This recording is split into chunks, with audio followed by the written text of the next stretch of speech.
너무 욕심을 내지는 마시라는 거. 제일 중요한 게 뭐냐 그러면 씹는 연습을 해야 된다. 네. 왜냐하면 아이들이 안녕하세요. 일관방 잔소리 중의 안영미 원장. 부사장님 최미호 원장입니다. 저번에는 포기의식해서 좀 이의식은 조금 늦게 시작했으면 좋겠다. 그거 네. 한 6개월에서 한 8개월. 조금 소화기에 약한 애들은 뭐 9개월, 10개월도 괜찮다. 이렇게 예. 말씀을 드렸거든요. 그러면 이제 조금 이제 시간이 지나서 물 전후로 했을 때 뭐 어떻게 보면 후기의식이라 할 수 있겠죠. 그거는 이제 어떻게 하면 좋을지 오늘 말씀을 드리려고 합니다. 평상 다른 데서 얘기하는 것보다 좀 늦게 하라고 했기 때문에 후기의식도 당연히 조금 더 늦어지겠죠. 그래서 돌 전후라고 했지만 빠른 아이는 돌 전이나 돌 때겠고 늦은 아이는 경우는 이제 돌 이후가 되겠습니다. 이때 이제 이유식으로 어떤 영양분을 취하는 게 아니라 먹기 전 단계, 먹기 위한 준비 단계이기 때문에 밥에 가깝게 한 단계보다 이때는 이제 진밥과 죽 중간 상태로 했으면 좋겠습니다. 아직까지 앞니가 올라오는 시기라서 오물오물해서 이렇게 씹으려고 하긴 하지만 아직 어른이 먹는 밥은 아직도 무리거든요. 네. 그래서 잘 이렇게 부서질 수 있고 잘 씹을 수 있는 무릎하고 진밥을 이렇게 주는 게 좋은데 일찍 너무 이렇게 밥을 먹이게 되면 역시 이런 아이들도 이제 소화불량이 될 수가 있고 또 자꾸 체기가 생기게 되면 결국 먹는 양이 늘지가 않겠죠. 그렇죠. 지금 이때 막 늘어서 애들이 더 에너지를 많이 공급을 받아야 되는데. 그래서 제가 예를 하나 들자면요. 제 환자 아이들 중에 이제 6세 때 와서 아이가 작다고 얘기를 합니다. 근데 그 아이가 태어날 때는 3.75, 4.2 이렇게 태어났어요. 4.2면 크네요. 굉장히 크죠. 근데 이 아이가 돌 때까지는 아주 우량하였대요. 근데 우량한데 그 뒤부터는 안 컸대요. 돌 이후부터는 애가 쑥쑥 크질 않는다는데 그때 그 바로 문제점이 이유식 단계에서 잘못한 거예요.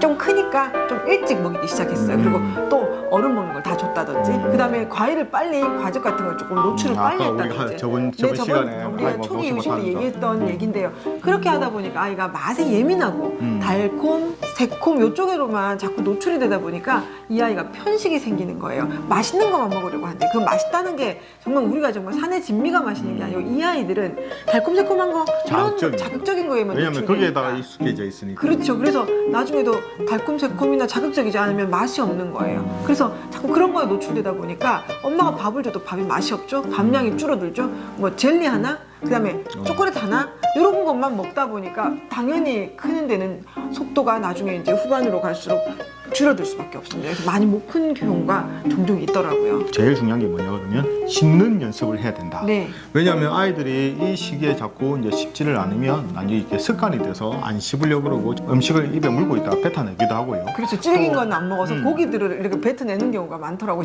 이제 특히 이제 소화기에 약한 애들 같은 경우에 저희가 그걸 이제 기체증이라고 그러는데 딱 목에 정말 걸립니다. 자기도 이제 삼키고 싶은데 목에 걸리다 보니까 얘는 진짜 5분, 10분 있어도 밥알이 그대로 있단 말이에요. 그렇죠. 그러다 보니까 앞니가 싹 썩어요. 너무 물고 있어. 안 물고 있어. 근데 이빨에도 문제가 생기게 이빨에도 되겠죠. 문제 옵니다. 이제 그런 애들 같은 경우에도 지금 이제 이 시기에는 조금 이제 쌀밥이라든지 무름밥 통해 가지고 씹는 연습을 해야 돼요. 특히 이제 어머니들 보게 되면 이게 그 모유 수유가 몸에 좋다고 생각하셔가지고 모유를 좀 오래 먹이게 되게 되면 아이들 같은 경우도 이 시기에 씹는 연습이 제대로 안 돼서 이것 때문에 곤란해지는 경우가 상당히 많거든요. 그렇죠. 그렇게 기체증 있는 아이의 특징이 유동식, 그러니까 마시는 거하고 면을 잘 먹는다는 겁니다. 이런 아이들 씹는 훈련 제대로 안 됐고 이유식 때 조금 잘못한 경우입니다. 그리고 맛있는 뭐 달달한 거에 노출을 많이 시켰다거나. 그렇게 됩니다. 이제 이 시기가 돌 전후 정도 되게 되면 이제 어른들 이제 식사 시간하고 맞춰가지고 하루 이제 3번 먹는 정도로 일단 그걸 하시는 게 돌 전에 저희가 2번이라고 말씀드렸고요. 이제 밥으로 넘어가는 시기는 이제 요 횟수를 조금씩 늘리셔야 된다는 겁니다. 근데 뭐 꼭 우리 애가 꼭 3번을 힘들어하면 2번 제대로 먹이셔도 뭐 그렇게 큰 문제는 없습니다. 그렇지만 이거 우유식 먹는 시간은 가급적이면 매일 같은 시간에 규칙적으로 먹는 습관을 조금 지켜주셨으면 좋겠습니다. 네네네. 아마 이 친구가 한 3번 정도 이게 분유라든지 일단 모유를 먹는다 그러면 몇 개 이렇게 유식을 먹은 다음에 이렇게 수유를 한다든지 이게 원칙을 정해놓고 딱 시간 그러니까 딱딱 체크를 해서 그걸 이제 습관이 되도록 일단 하시는 게 좋겠습니다. 네네네.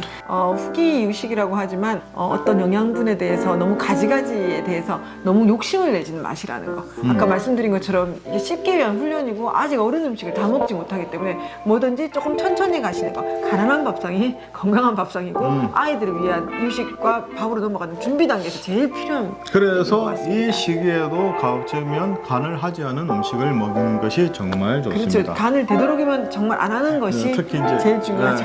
특히 이제 보면 이제 김치 김치 같은 거 씻어서 씻어서 뭐 우리 아이는 김치도 잘 먹어요. 그냥 보면 그런 적이 고춧가루를 일단 없어서 아직 먹이면 안 매운 되죠. 거는 덜 하겠지만 예, 예. 그게 전부 다 절임으로 되어 있기 때문에 네. 소금간이 너무 세단 말이에요. 짜단 말이에요. 근데 좀 잘 먹는 애들은 엄마 먹는 거 입에서 뺏어서 먹고 그래서 하지 또 그런 않습니까? 할머님들이 키우실 때 우리 애 김치 맛있어 또잘 잘 먹는다. 먹는다. 저 그 얘기가 아주 그게 바람직하진 않거든요. 아무리 씻어도 김치는 김치라 염분이 꽤 있거든요. 그래서 짜게 그렇게 어렸을 때부터 좀 짠 음식이라든지 이게 자극적 음식이 익숙해지게 되면 나중에 어떻게 되냐 그러면 비만이 될 가능성이 높습니다. 그리고 아이가 앉아서 이유식을 잘 먹을 수 있게 만들려면 일단 아이한테 숟가락을 좀 기능 연습을 해야 쥐어주고 하죠. 퍼먹는 연습을 조금 시키실 필요도 있습니다. 아무래도 막 흘리기도 하고 막 그런 게 그렇죠. 있죠. 그렇지만 그런 것도 어떻게 보면 놀이를 통해서 아이한테 이제 먹는 거에 대한 또 흥미를 더 유도할 수 있기 때문에 도움이 많이 됩니다. 요거는 필수는 아니고요. 조금 이제 앉혀서 먹기 시작하는 시기이기 때문에 이제 숟가락으로 조금 재미삼아 들어보라는 얘기입니다. 그리고 전후로 했을 때 보통 이때 시기에 이제 우유, 특히 이제 생우유를 어떻게 먹어요. 뭐 이렇게 또 말씀하시고 또 아이들 같은 경우 이제 꿀 같은 것도 이제 좀 이제 잘 먹는 네네네. 거 자꾸 뭐 타서 먹이시고 그러시는 경우가 그거 많이 있는데 물어보시더라고요.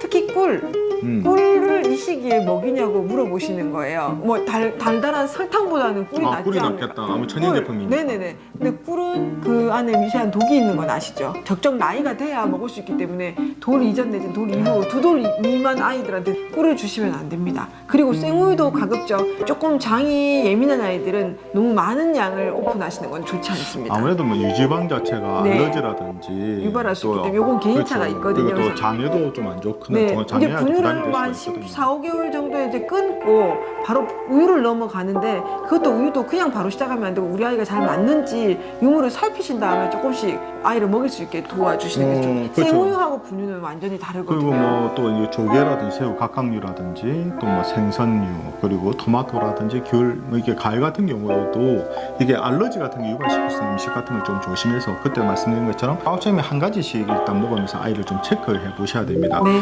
그리고 같은 음식도 아이가 컨디션이 좋을 때는 이게 괜찮은데 아이가 조금 컨디션이 안 좋을 때 그게 뿜어져 나올 수가 있거든요. 네네. 그래서 일단 괜찮다고 하더라도 그런 알러지를 유발시키는 음식을 이 시기에 너무 많이 먹는 거는 별로 좋지는 않습니다. 그러니까 다양하게 너무 이렇게 노출시키는 것이 이 시기에 후기 유식하고 진밥 시작할 때는 그렇게 권장하지 않는다는 게 오늘의 포인트입니다. 네. 하여튼 뭐 저희가 이유식에 대해서 계속 말씀드리는데 뭐 이런 것들이 어머니들한테 도움이 되기를 바라겠습니다.